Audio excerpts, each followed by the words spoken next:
இப்போ தொழிலாளர் எண்ணிக்கையை குறைக்க வேண்டும். தொழிலாளர்கள் தலையை குறைக்க முடியாது. நிரந்தர தொழிலாளி, நிரந்தரமற்ற தொழிலாளி, பழைய தலை இருக்கும், தலையின் எண்ணிக்கை இருக்கும்.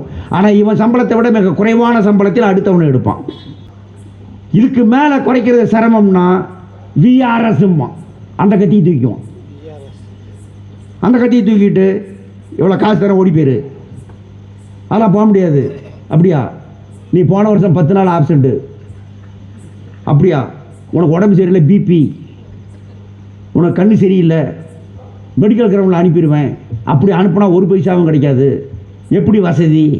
நீயா போயிடுறியா, கொஞ்சம் காசு தரேன், இல்லை நான் அனுப்பி விட்டா ஒன்றும் கிடைக்காது. இப்படியெல்லாம் மிரட்டி அவனை அவன் போகிறதுக்குள்ளே ஒரு வழியாகி தான் போவான். இது அடுத்து வறுமையா உங்களுக்கு?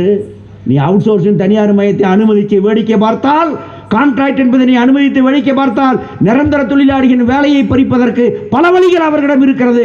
அதை எதிர்த்து போராடுகிற வீரியமும் உன்னுடைய சங்கத்துக்கு இருக்காது. இதைத்தான் நிரந்தர தொழிலாளிக்கு நாம் சொல்லுகிறோம். ஆகவே இன்றைக்கு கான்ட்ராக்ட் தொழிலாளிகளை திரட்டுவது, அவுட் சோர்சிங் என்கிற முறைகளை எதிர்த்து நாம், அந்த வன்கொடுமை எதிர்த்து நாம் போராடுவது என்பதுதான் முக்கியமான கடமையாக இன்றைக்கு இருக்கிறது.